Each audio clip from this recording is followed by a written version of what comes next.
of what our department does, because it seems as if many people do not understand what we do, and people normally call us to come and give wheelchairs and all those things. There are departments that are responsible for that. Our department is to regulate the socio-economic transformation and empowerment of women, youth, and persons with disabilities, and that requires us to also come up with a strategic mechanisms to ensure that women are mainstreamed in all other government departments, whether Department of Water, Department of Human Settlement, mining, mineral resources and energy. All of them have to mainstream women, youth, and persons with disabilities. Similarly, the criminal justice system has to mainstream women, youth, and persons with disabilities in order to be able to respond to their needs, in order for the justice system to be responsive to the needs. As already indicated, that I'm joined by our Minister Maitenkwane Mashabane, Minister for the Department of Women, Youth, and Persons with Disabilities, and Minister Bekikele, Minister for Police. The Department of Women, Youth, and Persons with Disabilities has been responsible for coordinating the implementation of the National Strategic Plan on Gender-Based Violence and Femicide. I think all of you who are here, more especially the media, participated in the 2018 summit, which led to the development of the declaration. And that summit had 24 demands that were made to the President and to South Africa. Then the 24 demands and the declaration were incorporated in the National Strategic Plan on Gender-Based Violence. Each pillar of the National Strategic Plan, it has got 6 pillars. Each pillar incorporates the articles from the declarations and some of the demands from the 24 demands. So today we are here as a pre-summit meeting where the ministers would like to speak with South Africans, with the media, but also to report to South Africans, to report to the citizens of South Africa in terms of what has been achieved since the march in 2018 and the summit in 2018. Without wasting time, because we had already started late, I would like to call on our minister.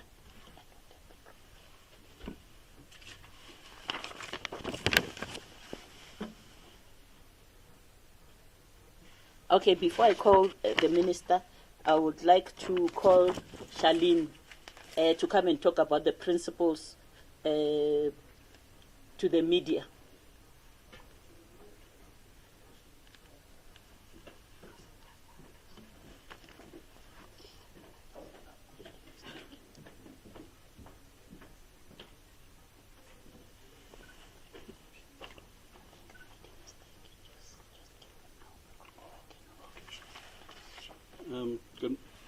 Good morning, ministers. Good morning, members of the media.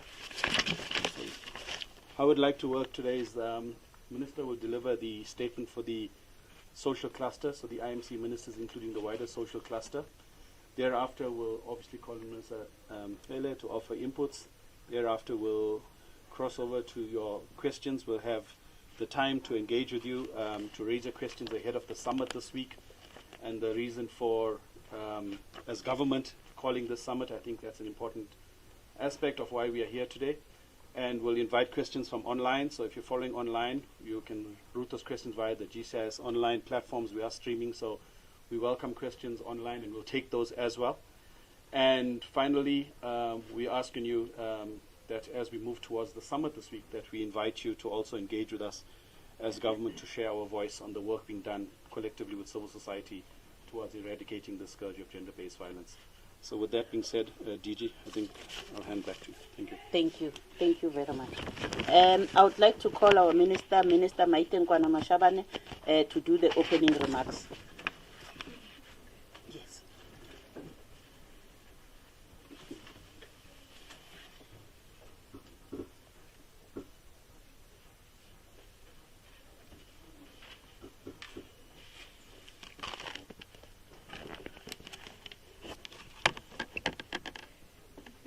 Honorable Minister of Police, Minister Kale, who's also a minister of our Inter-Ministerial Commission, Director General of the department, my advisor, Mema Khoshi. Let me welcome you to our media briefing, which comes on the eve of the Second Presidential Gender-Based Violence and Femicide Summit, which is taking place from the 1st and 2nd November 2022 at Gallagher Estate. This important summit will bring together the widest broad sections of our society to come and work together in forming new approaches, assess progress that has been made, and interrogate where there are areas of weaknesses that might have been left out. This presidential summit will serve as a platform to take stock of what government, working together with the civil society, has done in fighting against the scourge of gender-based violence and femicide, which has been afflicting our society. As we get ready for the next 2 days, we call the summit to reflect on the work of the past 4 years, not to boast on our efforts, but identify where not enough is being done. After all, this summit is about accountability. To quote a child in the recent Children's Summit on Gender-Based Violence and Femicide, and I quote, "Accountability is about not breaking promises," close quote. We come here before you to update you on the work that we are doing as a collective, as a government, as cabinet, to respond to gender-based violence and femicide through our social protection systems. While this work is championed by the Inter-Ministerial Committee, it is the responsibility of, as I said earlier on, the entire government at district, provincial, and at national level, working in collaboration with civil society and other stakeholders. Ladies and gentlemen, a lot has happened since the first Presidential Summit on Gender-Based Violence and Femicide, which was held in 2018. The National Strategy Plan, which outlines key interventions to realize a South Africa free from gender-based violence and femicides, are being implemented. In 2020, we introduced 3 pieces of legislation in Parliament aimed at closing the gaps that allow perpetrators of gender-based violence to evade justice. Our courts have also taken a tough stance against perpetrators of gender-based violence and femicide. This year alone, they have handed down numerous life sentences for crimes committed against women and children. The number of shelters and care centers for survivors are being increased. The capacity of our police to deal with crimes of gender-based violence are further developed, and sexual offences courts have been established across the country. We are introducing a system that enables the identity of arrested individuals to be verified using their fingerprints. It is then that they're checked against the Department of Home Affairs records. As part of our efforts to ensure women do not stay in toxic relationships because they are financially dependent on men, we have prioritized the creation of economic opportunities for women in all government programs. We have made a great strides to gazette National Council on Gender-Based Violence and Femicide Bill 2022 on the 30th of September 2022 in our capacity as the Inter-Ministerial Committee on Gender-Based Violence and Femicide. This was a major step towards driving multi-sectoral, coherent strategy and policy programming framework to ensure a coordinated national response to the crisis of gender-based violence and femicide by the government of South Africa and the country as a whole. Once established, the National Council will be the custodian of the National Strategic Plan and gender-based violence and femicide, which will be responsible for driving its implementation. Currently, implementation of the NSP is being driven by the end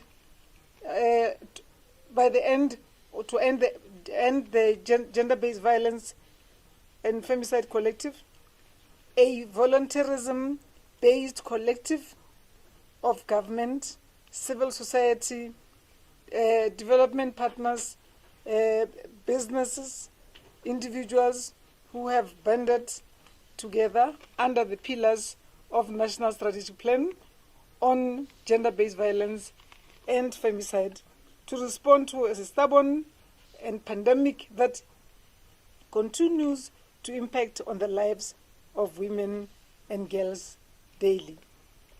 Government worked on drafting this bill in consultation with multiple stakeholders in line with the development of public policy and subordinate legislation guidelines. Various government departments have played critical role in dealing with issues of gender-based violence and femicide. As a custodian of National Strategic Plan, the Department of Women, Youth and Persons with Disabilities contributes to the process in aligned to the department's overall vision to provide strategic leadership, coordination and oversight to government departments and the country in mainstreaming empowerment programs on women, youth and persons with disabilities. Part of this mandate locates to the department at the helm of steering the coordination and institutionalization of the NSP across government and society at large. The department provides operational support to the Inter-Ministerial Committee that was established in June 2020 to advance the national gender-based violence and femicide agenda through the legislative framework. Beyond the IMC, government's accountability to the delivery of the NSP is facilitated through the commitment of monitoring politically of the reports by providing the President with the update of what we are doing. Portfolio Committee on Transactional Sex Behavior is one of the challenges faced by women amongst a plethora of atrocities South African women are subjected to, even in this epoch of democracy. What the CSG has done is to mitigate women's independence on men, the women's dependence on men in many respects. It is for this reason, amongst others, that the Department of Social Development, in its efforts to amplify the scale up social assistance is considering a material support grant policy, which is currently in its development phase. While the MSG is expected to raise the cognitive capabilities of children born to vulnerable women and systematically enhance the life opportunities of pregnant women and their children, it squarely places power into the hands of the women, freeing them from the shackles of abuse by men. The department is also currently implementing the CSG top-up, while it seeks to address the needs of the orphans in the care of their relatives, as well as children heading households, also empowers women in the similar manner. Similarly to the CSG, it is anticipated that the recipients of the CSG top-up grant would be mostly women. The outbreak of COVID-19 in 2020 is one of the recent developments, although atrocious, afforded us an opportunity to do some introspection to realize how women in this country have always been left in the margins. The latter evidence by the initial omission of caregivers of children in the round of the COVID-19 SRD provision, which has since been corrected during the extension of the COVID-19 SRD. COVID-19 SRD, in addition with the MSG and the CSG top-up, have a potential to free the majority of women not only from shackles of poverty, but from gender-based violence as well. It is on this basis that the aforementioned, amongst others, that the Department of Social Development believes the basic income grant policy, which is currently implemented, we find a way to take it forward, to look even on other avenues that would help us help the vulnerable help themselves. Our main goal is not to just alleviate poverty, but to eradicate poverty. The implication of social assistance, as indicated above, is not something far-fetched, but resonates with our very own supreme law, the Constitution, which is unequivocally stipulates that social assistance is the right to be afforded to anyone who is unable to take care of himself or herself, and this also includes women of full citizens of the country. As part of rollout of the National Strategic Plan, the Department of Correctional Services is implementing a policy framework which is aligned to the NSP Action Plan and related interventions and pillars. With regard to victim-centered parole proceedings, Pillar 4 of the NSF, response, care, support, healing is key. The DCS is providing this through rehabilitation programs, victim offender mediation, and victim offender dialogue. The outcome of this is victim-centered, survivor-focused, accessible, unbiased, and equally services which are readily available across all respective levels across criminal justice, health, education, social support systems. The DCS regional offices coordinate community imbizos and stakeholders' participation, including involvement of ex-offenders and victims. On public awareness and education, the Department of Public Works and Infrastructure has been erecting 3 billboards per province since 2021 in strategic locations such as police stations, including branding of the gender-based violence and femicide call centers buildings which they host.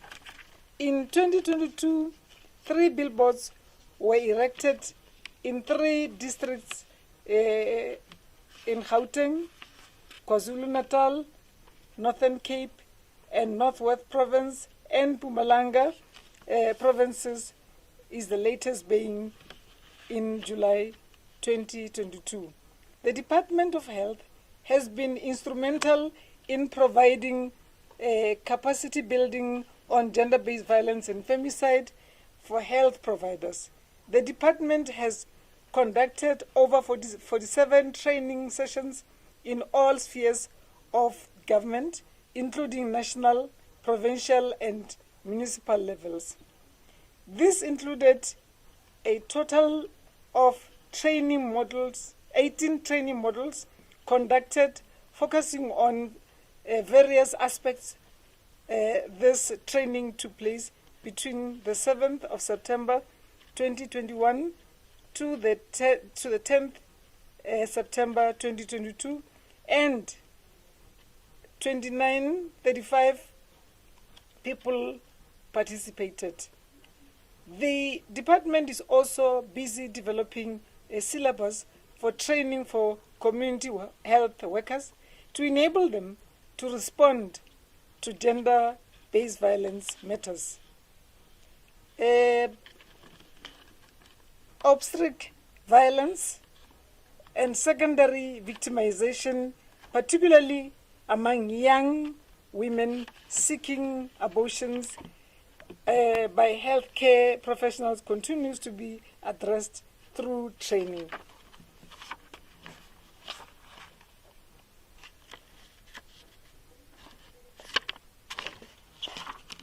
Excuse me.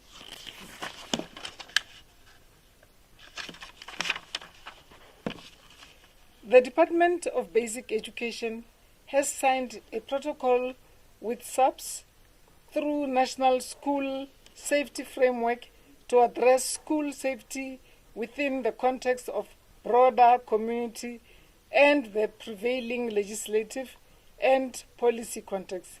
It has developed and produced various advocacy materials that addresses gender-based violence, including the LGBTQIS issues. Opening Our Eyes, a manual for educators on addressing gender-based violence in South African schools. Prevent Violence in Schools manual. This is a learner book.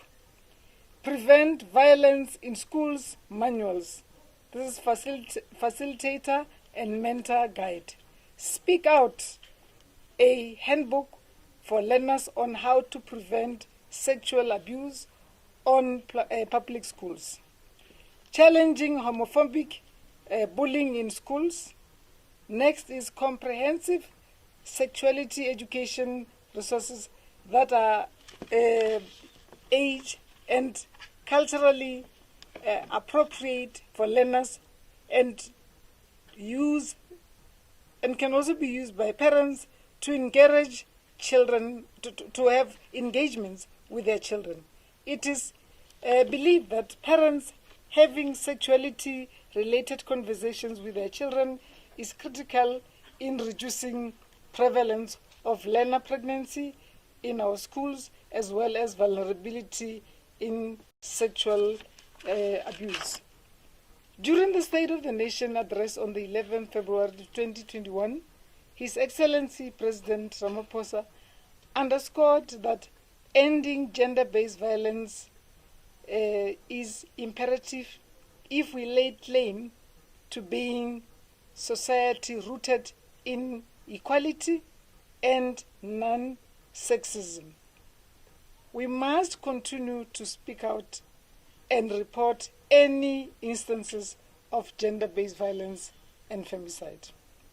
As the Presidential Summit on Gender-Based Violence and femicide, second one, or number 2, begins tomorrow, we look forward to engaging with all stakeholders and to refocus our country once more on the immediate tasks of challenges that face us as we fight against the scourge of gender-based violence and femicide. Whilst a lot has been done, we believe that a lot more still needs to be done. We need to be part of the societal approach that deals with the scourge. As government, we welcome the theme of the summit, which is accountability, acceleration, and amplification. And this must happen now. It is only through collective accountability that we can eradicate the scourge and achieve a more equal South Africa that we fought for. I thank you.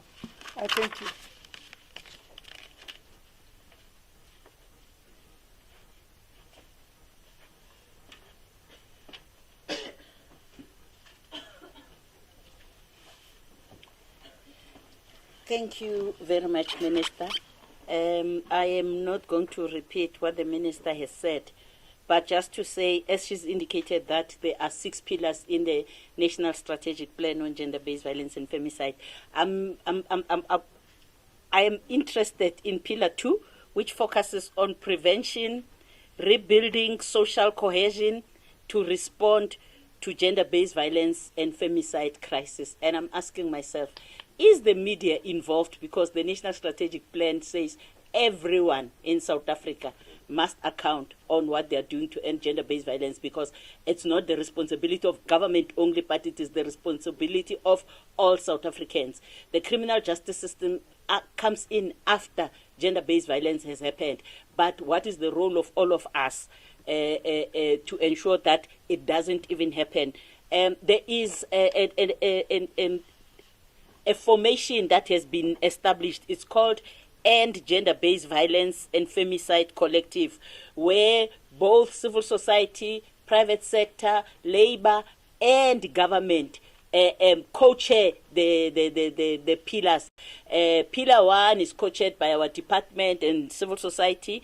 Pillar 2 is GCIS, and that's why I said I'm interested in Pillar 2, because if GCIS and others are involved, that means the media is where the media can play an important role. But I think it's important for the media every day to ask yourself, what is it that you've done? Yes, you're playing an important role to point out to the shortcomings of government. However, what else can we do for prevention to ensure that violence doesn't happen, to ensure that every man who commits these crimes knows that it is shunned by everyone, including the media?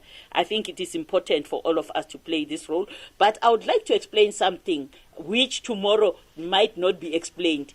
Tomorrow you'll get a copy of the scorecard. The scorecard will be a summary of the Pillar 2 of the Year 2 report. We produced Year 1 last year. This year we are producing Year 2 of the implementation of the National Strategic Plan on Gender-Based Violence. So what's important for the media to know is that the National Strategic Plan on Gender-Based Violence, it's a 10-year strategy. So if it's a 10-year strategy, it means some of the things will be achieved as time goes on. So if you see a red which says it has not yet been achieved, it doesn't mean that government has failed, but it's something that is linked to the MTSF and to the MTF. The MTSF is the medium-term strategic framework of government, which is a 5-year strategic plan that says this year, 2021, 2022, this is what we'll achieve, 2022, 2023.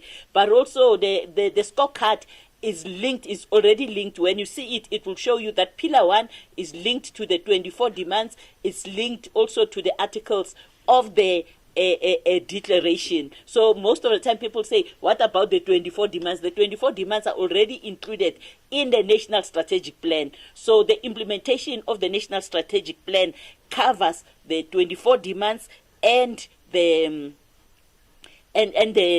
articles from the declaration, as indicated that Pillar 1 requires that all of us be accountable. Before I call the Minister, I'd like to indicate that the Department of Justice and SAPS, they co-chair together with civil society, with Rape Crisis and other civil society organization in the End Gender-Based Violence and Femicide Collective. So Minister, in her talk, obvious, you'll be focusing more on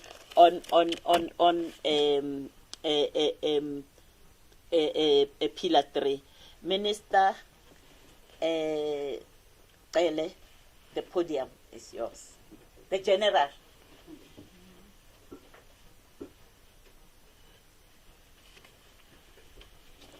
Thank you very much, the Program Director and Minister. I think we have said almost all. Will be very short from our side, emphasizing exactly what you're supposed to do. We are the members of the criminal justice system. We are members of the IMC, and then concentrating on our own to reduce, respond, react, including prevention. We are having programs where we work on prevention. Things that you're supposed to do, one would not concentrate on too many things. Maybe the thing that the world, the NGOs, the people out there, including the media, that would like to know where especially this cluster has been on the receiving end of it, is the question of the DNA, which is one of the biggest pillar in dealing with the question of the abuse of women, the abuse of children, especially on the sexual assault and rape. We are making progress. Is a progress that we believe is good. Is a progress that we believe, as we finish the backlog, we would never find ourselves going back to the situation where we were, and we are working hard to say, let's do and deal with what we have and never find ourselves in the same situation. With the first quarter of the year 2021-2022, April, we had that huge backlog of 241,000 backlog of the DNA. Most of the DNA would be the women abused, raped, and the murders, which you are not going to resolve those cases if those things are not done. Well, we have given the reasons and that we have tried to correct. One of the major things was the non-professional management of contracts. 16 contracts were allowed to collapse. All those contracts are in place, and all those contracts are monitored on month-to-month basis to such an extent that when the 6 months left for the collapse or expiry of the contract, then we begin to work on its renewal so that we never go back to the situation where these contracts will collapse. Other problem were buccal samples that were absent in the stations. All these stations now, they have these buccal samples supplied by the main stations around their cluster. But more than that, the top 30 stations that have high level of abuse and rape are given an extra money, is around 100 million for those stations, so that they are able to short-circuit the way of responding on those shortages immediately, not following necessarily all those things that you follow as you go for contract. Since that April of 2041, we have reduced the backlog to 71,000. We expect to deal with to complete the backlog come January. We had put October, but we have come back for reassessment, and by January we would have done with backlog and we'll be doing a day-to-day kind of new entrance, so that we are able to respond quickly to the issue of DNA, and we are able to work in terms of reaction and finding those people that are perpetrators on them. But that does not mean that at the present moment we are not working with the prosecution to fast track those cases that are ready from the side of the NPA but would have been delayed by the DNA. Well, there is a team between NPA and the police that are working on those to such an extent that 16,078 of those have been fast-tracked to take those cases in court, to be able to fast-track those cases, and they are not delayed because of the non-availability of the DNA. Well, we have strengthened our capacity there. As I've said, all contracts are in place. We have brought new blood in the system. For instance, in the Western Cape laboratory, we had our interns who were dismissed. We have brought them all back. There were 24. We find 20 back. They're in the system, so they are working instead of 8-hour shift. We're working 16-hour. We've put money for overtime. In Pretoria, we have added 8 of those analysts. As we speak, we have recruited 200 BSc students who are on training, who will be unleashed to these institutions, so that we never go back where we were. The laboratory of Eastern Cape will be finished in February and fully fledged come April. People are in training. We've got 54 members of staff there. 22 of them are in training, improving themselves. 24 are in new training. So as we finish and we fully, and that laboratory of Eastern Cape becomes fully functional, we'll take all the load out of Western Cape, because most of the backlog that you find in Western Cape as we speak, they come from Eastern Cape. Once that one is fully fledged, so there will be no backlog, there will be no pressure on the Western Cape. KZN, we had a little bit of a problem there, that the laboratory in Manzimtoti has flooded 4 times. So we are moving it to the city center, where we'll be getting the new one. The public works, and together with the supply chain of the South African police, they are working on that it moves to the city center. Once that one is fully fledged again, we'll take pressure out of Gauteng 1, that all the specimen will be done in KZN.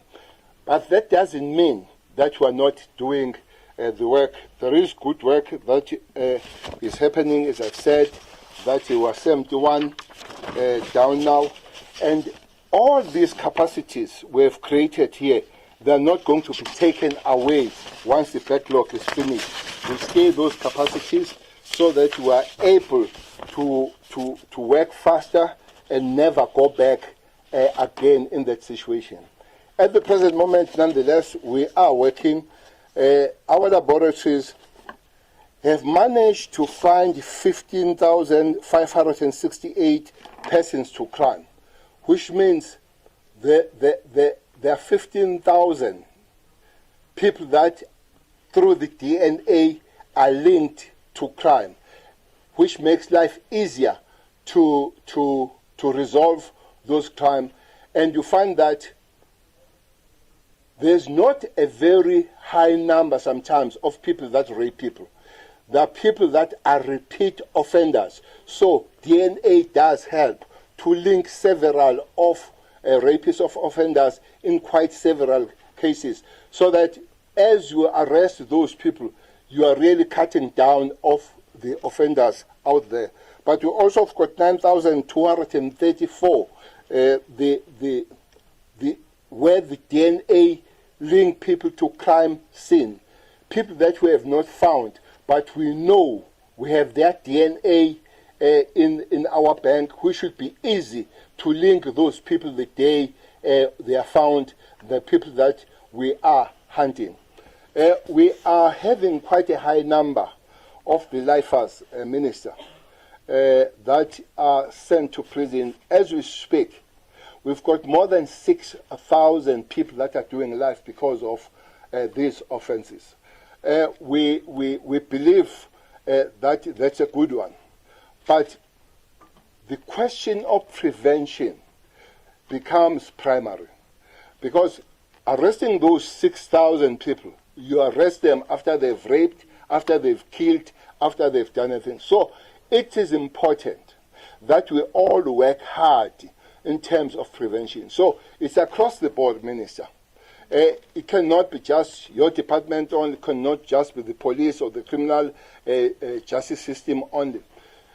It's a social development, as they are members of this, is a human settlement.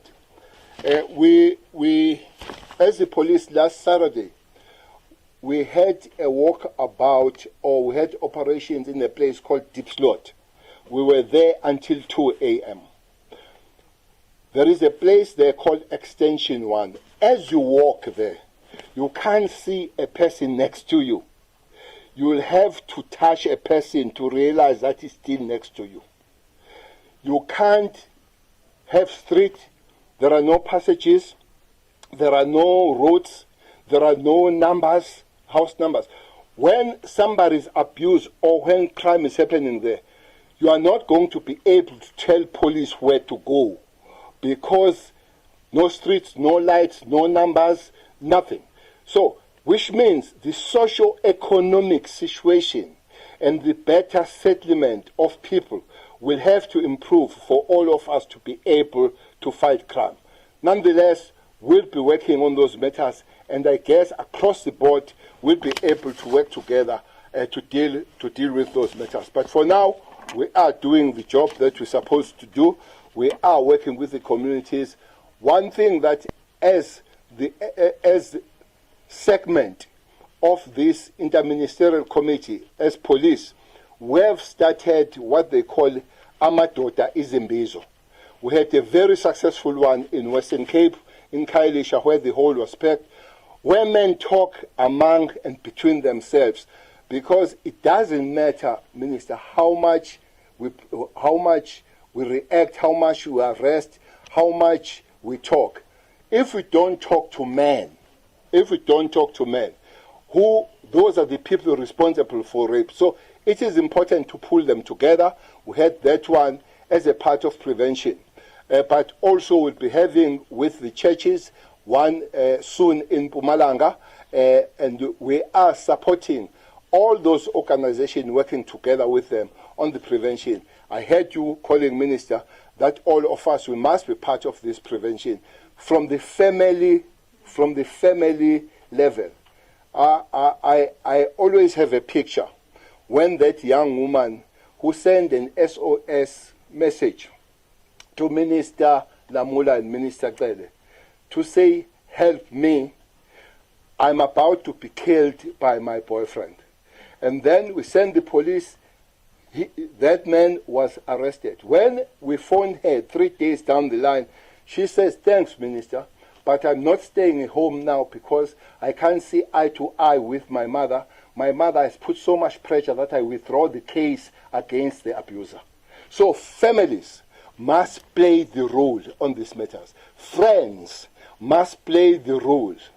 Communities must play the role. Society must play the role.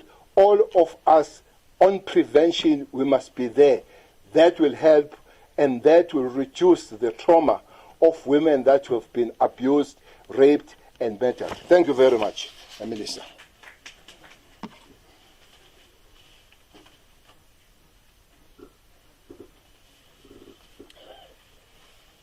Thank you, Minister. Thank you very much. I would like just to dwell on one pillar that he referred to, socio-economic power. And in Pillar 5 says economic power. Economic power is one of the reasons that women stay. And when we talk about economic power, most of the people look at government. Yes, the president has already pronounced that 40% of government or of public procurement must be given to women. The challenge that we have now, and I think this is where the media has the power. Media is powerful.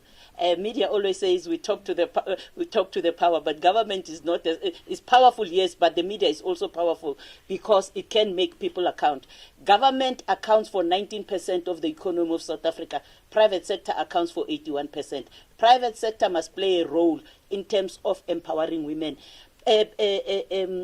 Procurement of private sector leads to 500 billion or whatever. So I think we're calling on the media also to come on board to ask and to call private sector to account. Yes, we know that there are those that are playing an important role, but they have to come in. Economic power will also reduce the issue of gender-based violence and femicide. Without wasting time, I would like to hand over now to the media to ask questions.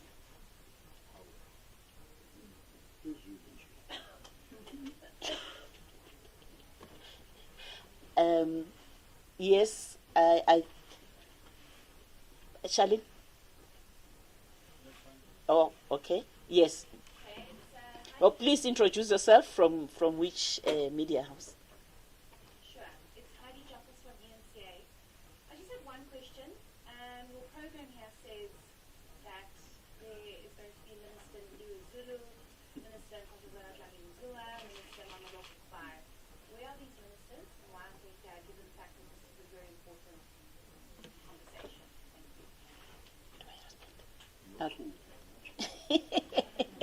Thank you. Thank you very much. Okay, I think there are other two hands. Good morning, everyone. I'm Malika Kani from Newsroom Africa. I don't know if just looking at just all the stakeholders from government which are involved. I see public service, social development, police, human settlement, public works, and of course, labor rates. We have seen an incident in the Eastern Cape in the past few months when it comes to a girl who was gang raped and she went to a clinic to seek assistance. What is your position when it comes to trying to get health officials on board when it comes to their response to gender-based violence, especially when we're having young girls reaching out to health officials, especially in an incident that we saw, which also ultimately led to her passing away. At the same time, I know it's not part of this briefing, but Minister Trele, we saw an incident yesterday in Pinetown where 7 young people were killed. If you could just respond to that. That community is crying for police visibility. If you can just, allay just your response to the community of Pinetown. Thank you. There was another hand here.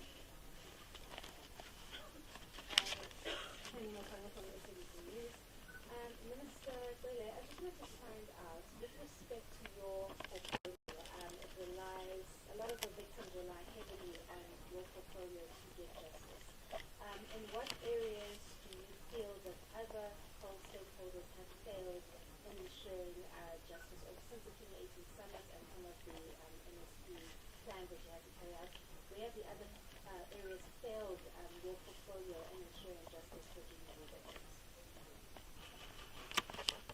Okay, thank you. I'll answer the first one, and ministers will answer the other two.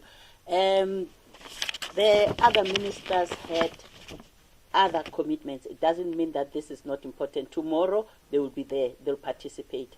However, I think the mistake was with us, the planners, because they thought it would be hybrid, both virtual and in person, and yet it's only in person, not virtual.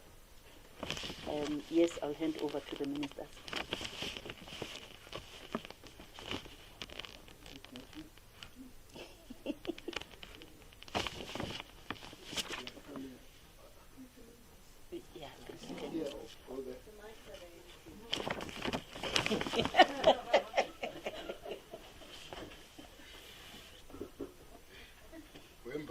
Prefect in the school. Well, NCA, the first question was answered. Yes, the Eastern Cape was a bad kind of incident for a government, for the whole chain of us.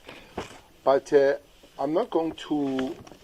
I think there were explanations given on the matter, but we still feel that much better could have been done by the whole departments. I'm not going to stand here and lambast the other segment of government, but we were in a very close touch with the premier of that province. The minister, we spoke, and they've seen how they got out of it. But the call is one, that all of us at the government level, we must be responsive to the plight of the people. Many people believe that if we have all of us done our work, that young woman would not have been buried. So there is that belief. But another thing that is important on such things is the consequential management. Those people that do those things don't do what they're supposed to do, and they do what they're not supposed to do. They must really find some consequences. It can't just be normal after they've done those things. NgesiZulu kuthiwa akho zinyane lamvubu ladliwa zingwenya kwacwebisa isiba. So something must happen, and I believe that has happened going forward in the matter of that young woman who died there. Fine Town. Now, I'll be accused by yourselves that I run all over where these things happen. But I heard from yourselves that people they are calling dead. Now, Hele will go there, and Media will ask, what is he doing there? When you were messengers to say, I'm called. But we are going there. The Provincial Commission has been there to respond in terms of policing. But I just want to make one small point here. I hope everybody, all social groupings, all ourselves, including media, we must just make a call to some individuals in South Africa. How do you rob a person who sells chicken legs? How does it happen? That because the story tells you that this person is at the bare minimum of life. Is at the bare minimum of life. Is the best this person can do. And really, you go and rob that person, you even shoot that person, you kill that person. So, and South Africans are not there to shout on this government, shout on this police, but shout to those people. How to umbulala kanjani umuntu odayisa amanqine einkukhu? Because there is no other way of life that person could have done.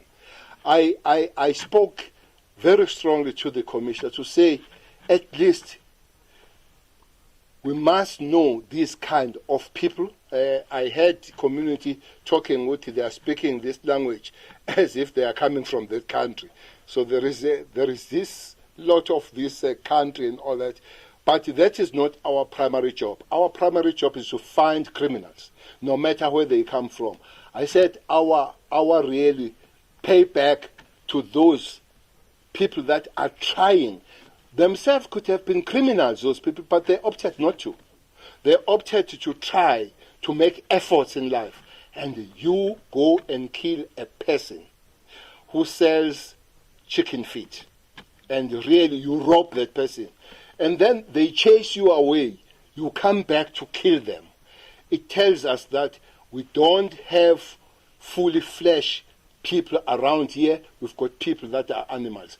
So, but ours is to find those people. We will be seeing them, Mbali. They have made this invitation. But I know that Provincial Commissioner, since that thing happened on the other time, they are working around the clock on it. Cluster, yes. That's why we have a cluster, so that we work together on those. There will be issues that maybe one segment of the cluster would not have done the best, but we called one another. Unfortunately, people that are bashed most are the police. Police are just the punchback. We are carriers of the sins sometimes that we have not committed. I asked people about that young kid. He's not a kid, a lady. He's a young child from Benoni who was killed, and people were asking where are the police. But when you look the history, that person is not supposed to be walking the streets of South Africa. Who killed the child was out on bail for abusing and raping a 9-year-old. So those are the matters. We just need to strengthen and tighten ourselves.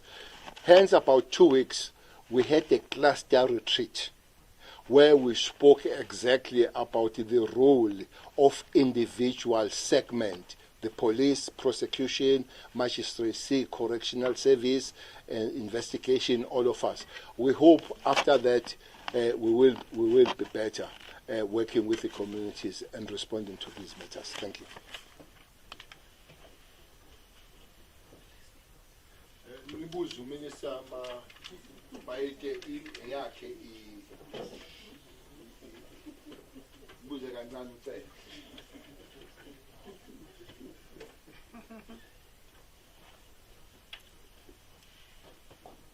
Well, I think Minister Gallagher had responded to the most crucial questions, including the one on killing the most vulnerable in our society when they are just trying to do the little they can to feed themselves in this depressed economy. As for the response from health about that incident, we had followed them up. They said they are investigating and they will be coming with full answers. Not only that, but make sure that we put a stop to this. The reason the President is calling the second summit is to not to pad ourselves on the shoulders. But like I said earlier on, the theme says it all, that we have done this in the 4 years. What have we done right? What have we not done right? What else do we still need to do? But Oksalayo, the little one has experience in this sector is we are going to achieve a lot as South Africans if we do not fold our arms, if we do not look the other way. This is a pandemic that became really quite embarrassing right at the time when women again and our communities were fighting COVID And the president of this country said, women and children and girls and disabled ones are fighting the second pandemic. The first pandemic has subsided somewhat in our country, but the first one, where we could really make a contribution if we stop looking the other way. If my neighbor screams, it is no longer, Minister Cele, my neighbor's business. It is the business of the family, of the community. Because neighbors don't scream when things are nice. The pain is when they are being coerced to go back to that pain. It means there's still a lot that we have to do. When I say we, I mean all of us. To say, if this is a taboo, let it be a taboo. Can women and girls walk the streets of South Africa as they fought for freedom equally like men? Not all men are abusers. There are those who are non-toxic.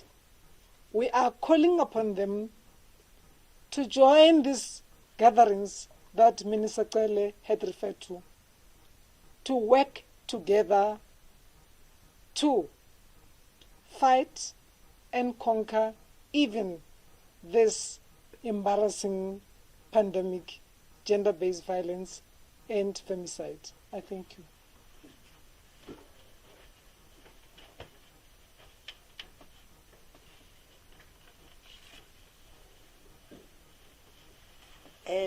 Thank you very much. I would like to check with Ishmael whether there are any online questions, but before he comes in, I would like to say maintenance, failure to pay your child maintenance, it's another form of gender-based violence. Can men please pay maintenance for their children? Can they please look after their children? And I would like the media to talk about it wherever, always when you talk about your son, the way you have a relationship with your son or your daughter, but encourage other men also to look after their children, because those are some of the things that make young people to grow up being so angry. Yes, Ishmael? Oh, it was clear. It was very clear. Good news. Even here. Yes, please, our colleagues from the media, or yes, we're colleagues. We are not always enemies. Can you please support us in order to ensure that we raise awareness on the importance of men taking care of their children? It will help develop South Africa, because those children will be happy children. They will succeed at school. They'll go to school. They'll have shoes, and they will be happy. Thank you very much. Thank you. We thank you again for being here, and we hope tomorrow you'll be there also to support us and to also account on your role. Thank you very much. Bye.